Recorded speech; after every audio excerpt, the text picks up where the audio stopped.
জনাব শামীম ওসমান, আপনাকে আমাদের অনুষ্ঠানে পেয়ে আমরা আপনাকে আমরা কি বলবো, আমরা খুবই উৎফুল্ল এবং আমরা অনেকগুলো বিষয় নিয়ে আপনার কাছে জানতে চাইবো। আপনাকে আমাদের অনুষ্ঠানে আবারও ধন্যবাদ খালেদ ভাই। কাছে মনে হচ্ছে যে নির্বাচন সংস্কার মানে কিছু বলা হচ্ছে যে কিছু যৌক্তিক সংস্কার করে যদি নির্বাচনটা না দেওয়া হয় তাহলে বিএনপি যখন ক্ষমতায় আসবে বা অন্য কেউ যখন ক্ষমতায় আসবে তারাও আসলে একই সরকারের সমান ফেসিস্ট হতে পারে, গত সরকারের সমান। তো সেইটা চিন্তা করে তাদেরকে সংস্কারের কথা বলা হচ্ছে। আমি এটার সঙ্গে একেবারেই একমত নই। আমি ঘোরতর আপত্তি জানাচ্ছি, তীব্র প্রতিবাদ জানাচ্ছি। বিএনপির সঙ্গে ফ্যাসিস্ট আওয়ামী লীগের তুলনা করার কোনো কারণই থাকতে পারে না। কারণ বিএনপি ইজ এ পার্টি, যে দলটা বহুদলীয় গণতন্ত্র নিয়ে এসেছে। আওয়ামী লীগ একদলীয় শাসন ব্যবস্থা বাকশালে ছিল, আমরা বহুদলীয় গণতন্ত্র নিয়ে এসেছি। আমরা সংসদীয় গণতন্ত্র নিয়ে এসেছি, ম্যাডাম জিয়া নিয়ে এসেছেন। আমরা তত্ত্বাবধায়ক সরকার বিধান পাশ করেছি পার্লামেন্টে, এবং আমাদের কাছে ফ্যাসিস্ট হওয়ার এখন পর্যন্ত তো প্রশ্নই উঠতে পারে না। আমাদের যে পার্টির স্ট্রাকচার, আমরা যে কাজ করেছি, সেগুলো সমস্ত গণতন্ত্রের পক্ষে গেছে। এবং 14 বছর লড়াই করেছি তো ফ্যাসিস্ট হওয়ার জন্য নয়, গণতন্ত্রকে প্রতিষ্ঠা করবার জন্য। সুতরাং এই কথাগুলো যখন বলা হয় তখন এই কথাগুলো আমার কাছে মনে হয় যেটা আপনার শুধুমাত্র হয় কথার কথা বলার জন্য বলা হয়, অথবা বিএনপিকে আপনার ছোট করে খাটো করে দেখানোর চেষ্টা করা হয়।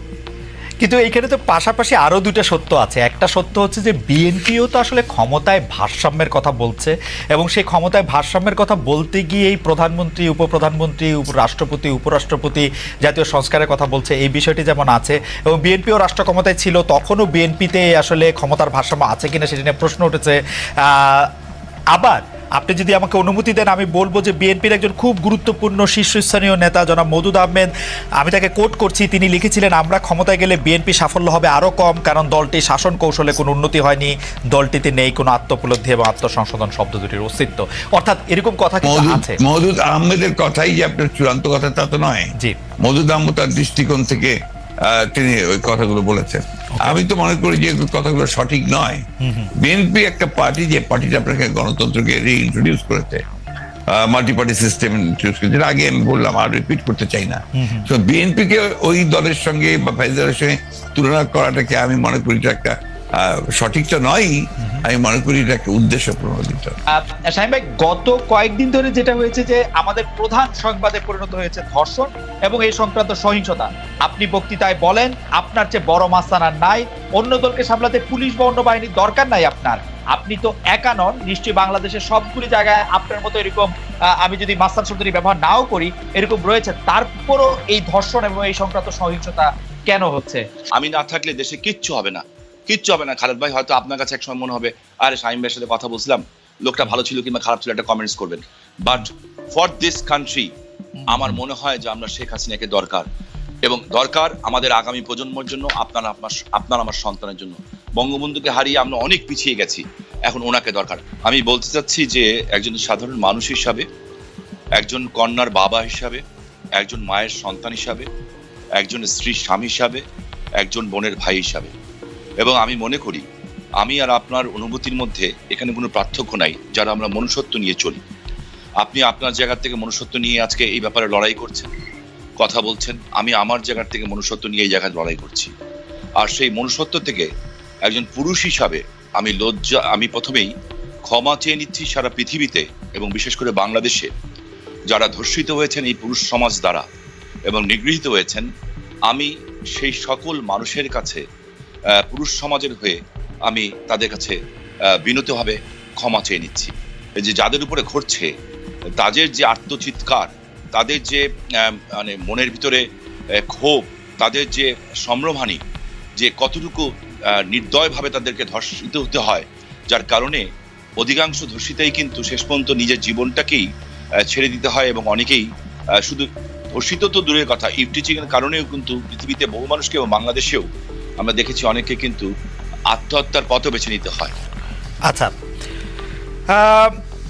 আরেকটি ব্যাপার, সেটি হচ্ছে আমার আগেকার প্রশ্নের সাথে সম্পর্কিত, যে গণ অভ্যুত্থানের মুখে শেখ হাসিনার দেশ ছেড়ে পলায়ন, আওয়ামী লীগের নিষ্ক্রিয়তা, এক ধরনের মানে আওয়ামী লীগ দেশের রাজনৈতিক প্রেক্ষাপট থেকে বাদ হয়ে গেছে, কেউ কেউ আমাদের মিডিয়ার ভাষায় কেউ কেউ বলছেন যে একটা -1 হয়ে গেছে। অন্তর্বর্তী সরকারকে নিয়ে কোনো -2 সংখ্যা কি আছে? কেন এই প্রশ্নটি উঠছে সেটিও আমি বলি, যেটা কিছুটা আপনি আগেই প্রশ্ন করেছেন যে আওয়ামী লীগ আমলে কিন্তু আমরা দেখেছিলাম যে বেগম খালেদা জিয়ার চিকিৎসার জন্য বারবার বলা হচ্ছিল, কিন্তু 3.5 মাস পরেও বেগম জিয়া এখনও দেশে আছেন, তারেক রহমান সাহেব এখনও দেশে ফিরেন নাই। তো এইটার ক্ষেত্রে কি -2 কোনো আশঙ্কা আপনাদের মধ্যে রয়েছে কিনা অন্তর্বর্তী সরকারকে নিয়ে? এই -2 তো এসেছিল আপনার 111-এ, এখন আপনার এই -2 কোনো সমস্যা নেই। কারণ হচ্ছে যে আমরা আগেই বলেছি, আমি গতকাল একটা ইন্টারভিউতে বলেছি যে বিএনপিকে এখন আর কেউ মাইনাস করতে পারবে না। এগুলো এক। 2 নম্বর হচ্ছে আওয়ামী লীগ যদি নিজেরা মাইনাস হয়ে গিয়ে থাকে তো সেটা তো আওয়ামী লীগ হয়েছে, কারণ সে দেশেই নাই, তার নেত্রী পালিয়ে গেছে। সুতরাং আপনার এই জায়গাতে তো তারা নিজেই চলে গেছে। এখানে একটা জিনিস আমাদের সবসময় মনে রাখতে হবে যে রাজনৈতিক দলটি পলিটিক্যালি ব্যাংক্রাফট হয়ে যায়। আওয়ামী লীগ এখন আসলে পলিটিক্যালি ব্যাংক্রাফট একটা রাজনৈতিক দল। আমি আগে থেকে বলছিলাম কথাটা আর কি। তার কোনো রাজনীতি নেই, সে ক্ষমতাকে এমন ভাবে ব্যবহার করেছে তাদের ব্যক্তিগত স্বার্থে, দলীয় স্বার্থে না, প্রত্যেকের ব্যক্তিগত স্বার্থে। They have minted money like anything. দেশকে তারা একেবারে ফোকলা করে দিয়েছে এবং সেই দেশকে ফোকলা করে দিয়ে পালিয়ে গেছে, এবং এটা জনরোষে পালিয়েছে। নর্থদের যে কোনো মিলিটারি কু বা কিছু হয়েছে, পিপলস রেট, জনরোষ, সেই রোষে তাকে পালিয়ে জীবন বাঁচাতে পালিয়ে যেতে বাধ্য হয়েছে। এই বিষয়গুলো আমাদের মাথায় রাখতে হবে। আমরা কোনো মতেই যেন চেষ্টা না করি এটাকে কোনো মতে খাটো করা।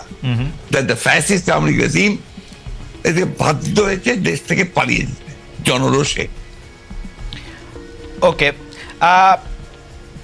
গত 15 বছরে আওয়ামী লীগের শাসনকে যে ফেসিবাদী বলা হচ্ছে এবং তার যে পালিয়ে যাওয়াটা, যেটি আসলে আপনি এখন বর্ণনাও করলেন, দুর্নীতি, তারপরে নানা ধরনের নানা কারণে, কিন্তু তার পেছনে আপনাদের আমলে যে 20 বছর আগে 21 আগস্টে গ্রেনেড হামলা, বিচারকদের বয়স বাড়িয়ে তত্ত্বাবধায়ক সরকারকে প্রশ্নবিদ্ধ করার মাধ্যমে শেখ হাসিনাকে কর্তৃত্ববাদী শাসনের দিকে নিয়ে যাওয়া, এ নিয়েও আসলে নানা ধরনের আলোচনা আছে।